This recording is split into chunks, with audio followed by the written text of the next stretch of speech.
Olá, eu sou Yuri Hanat, você está no canal da TEG Experiências Literárias.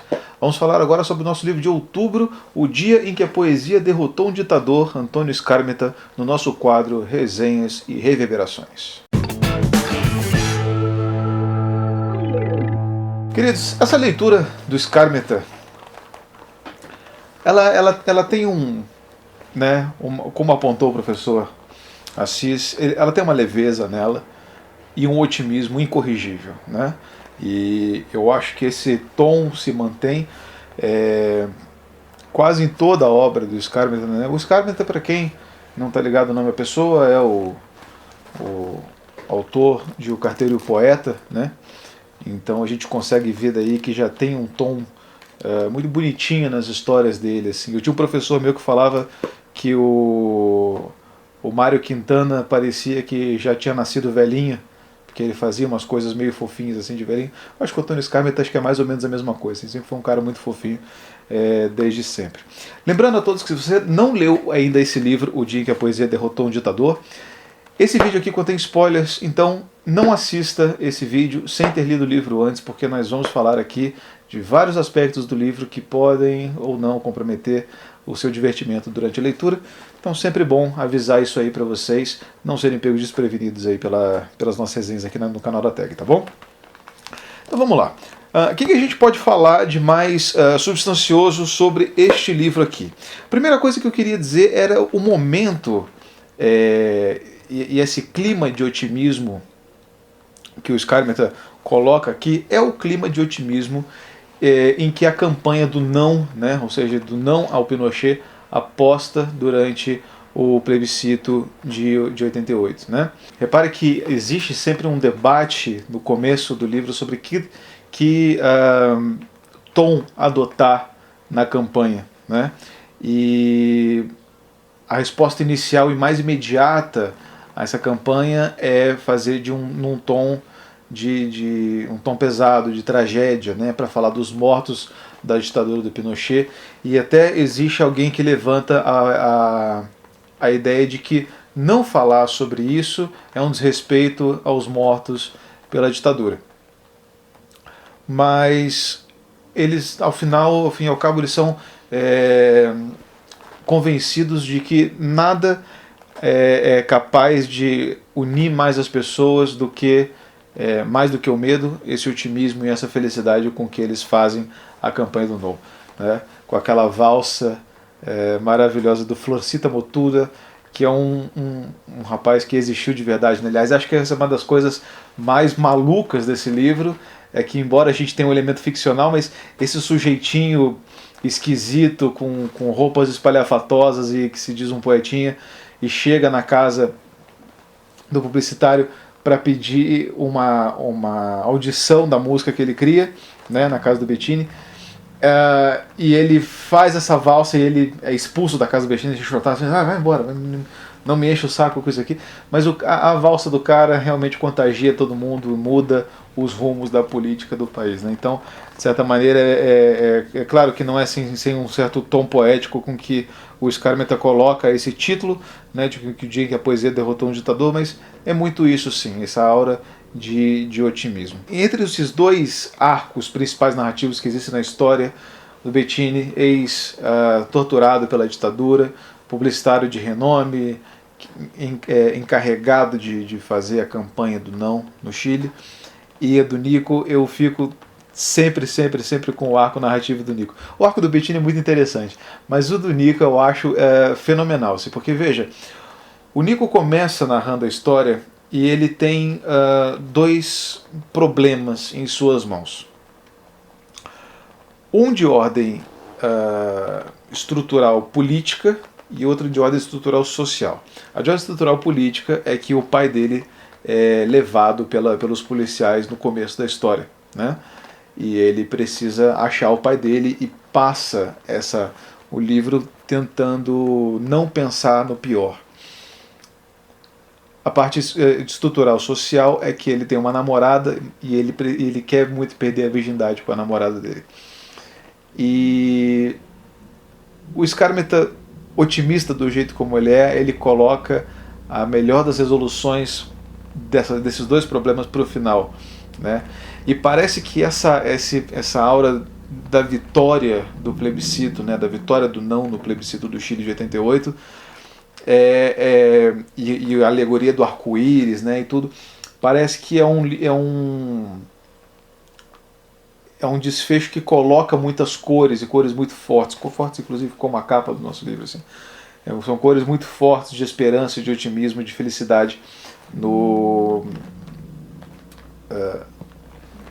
Chile pós-plebiscito, e aí sim o Nico pode, enfim, né, transar. É como se, assim, durante a ditadura as pessoas não pudessem transar. E claro, não é verdade, as pessoas transavam durante a ditadura, antes e depois da ditadura, mas me parece que para o Skármeta fazer essa jogada da vitória humanística dos arcos narrativos do livro sobre a política do Chile vigente, eu acho que ele precisou colocar aquilo para mostrar que é alguma coisa como um Felizes para Sempre atualizado para um romance político da América do Sul, né, sobre a década de 80 na América do Sul. Então, acho que tem muito disso, né? E repare que ao mesmo tempo que o Skármeta é otimista e feliz, assim, acho que é um livro feliz, eu estou repetindo muito essa palavra, mas eu acho que ela é verdade, assim, acho que isso aliás, um parênteses antes de eu falar o que eu ia falar, mas é muito interessante que a gente vê como a literatura permite com que a gente aborde os mais variados temas com as mais variadas das abordagens, né? Então, assim, você pode ter um tom otimista para fazer um livro sobre o fim da ditadura do Chile? Pode. Eu sempre lembro do Martin Amis, que fez aquele livro A Zona de Interesse, em que ele faz um triângulo amoroso entre oficiais nazistas no meio da Segunda Guerra, no meio do Holocausto, e ele foi muito criticado por isso. Mas perceba como isso é uma coisa que só a literatura é capaz de fazer, e com tanta liberdade, né? Então, você escolhe fazer a abordagem que você quer, com a história que você quer, e essa combinação é sempre uma grata surpresa quando o autor é sensível como o Skármeta é, né? Mas o que eu ia dizer é que repare como essa felicidade, esse otimismo com que ele usa o tom do livro não esconde um certo ceticismo que se revela naquele diálogo final do ministro dos Exteriores com Bettini. Ele fala assim: rapaz, você sabe que nada disso aqui vai mudar de verdade, né? Você sabe que a gente está saindo, mas a política não muda, as pessoas não mudam, os valores não mudam e a gente está estagnado. Ele fala assim: não sei, vamos ver, né? Vamos ver. Então, assim, ele se permite, em meio a esse oba-oba e tal, ele deixa todo esse período de festa, né? O último terço do livro, não o último terço, mas o último oitavo do livro, vamos digamos assim, é muito feliz, assim, é muito uma grande festa, todo mundo comemorando, parece que está todo mundo muito feliz, parece realmente um grande comercial, né? Uma grande peça publicitária de televisão, assim. E aí que o Skármeta se permite colocar os seus questionamentos sobre a democracia, né? Por meio desse diálogo, assim, é uma coisa muito rápida, muito singela, mas ele deixa para lá, né? E antes o que reinava era, se não uma falta de otimismo, mas um ceticismo com relação ao próprio plebiscito, né? Ao próprio resultado e a própria capacidade das pessoas de mudarem diante do voto, né? O que é uma coisa que sempre causa uma certa desconfiança entre uma parte da população. Sempre vai ter gente que diz que o voto não muda nada, e etc, etc. Mas ao fim e ao cabo as pessoas são convencidas e ficam super felizes, e etc. Também é interessante a gente ver como esse problema estrutural político do Nico é normalizado, né? Então o professor Santos, pai dele, deixa tudo preparado. Pessoal, no caso dos policiais me levarem, se eles me levarem assim, a gente bota em execução o plano tal. Se eles me levarem sem ninguém ver, a gente bota em execução o plano B. E a gente vai fazer assim, dependendo da situação. Ou seja, eram vidas que precisavam estar sempre se antecipando ao inevitável, a inevitável arrebatada aí dos policiais e dos guardas aos, enfim, subversivos ou né, pessoas politicamente ameaçadoras ao governo, ou antipáticas, enfim, como queiram. Né?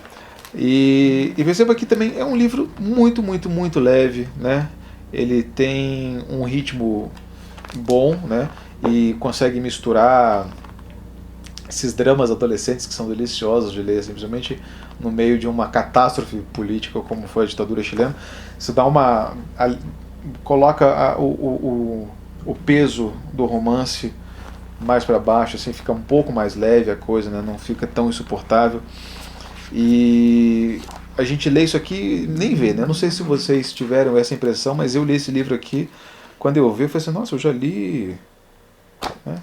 Comecei ontem, já terminei, né? Aquela coisa assim. E isso é uma coisa boa, porque isso faz com que a gente dê muito mais valor à boa escrita, né? Essa boa escrita leve do Skármeta é uma escrita que passa rápido, e nem por isso ela é uma escrita boba ou frívola, nada. Pelo contrário, ele está tratando aqui de temas muito sérios, num tom que, por mais que ele seja um tom leve, um tom que na mão de outro autor mereceria uma pena mais pesada, ele não está sendo leviano, né? Ele, ainda assim acontecem as tragédias durante o romance, né? A gente vê aqui a terrível morte do professor Paredes e todas essas imagens que passaram na TV, que a gente acompanhou, né, pelo menos um pedaço delas durante a ditadura chilena. Eu acho que o grande barato e o grande mérito desse livro aqui é conseguir contagiar você, né, a esse chamado humanístico para pensar na sociedade não em chave negativa, mas em chave positiva, assim, pensar com otimismo, com alegria, e se for para fazer revolução, e se for para trazer mudança com leveza, né, e com um sorriso no rosto. Eu acho que essa é a grande mensagem desse livro aqui. Bom, não tenho muito mais coisa para falar. Vou deixar agora vocês aí comentarem na nossa caixa de comentários aqui o que vocês acharam dessa escolha aqui para a tag curadoria do mês de outubro. Lembrando que a gente volta aí, acho que agora só ano que vem, né? Mas ficamos por aqui então nas próximas resenhas e vibrações aqui na nossa tag curadoria muito querida. Tá bom? Um abraço, galera, aí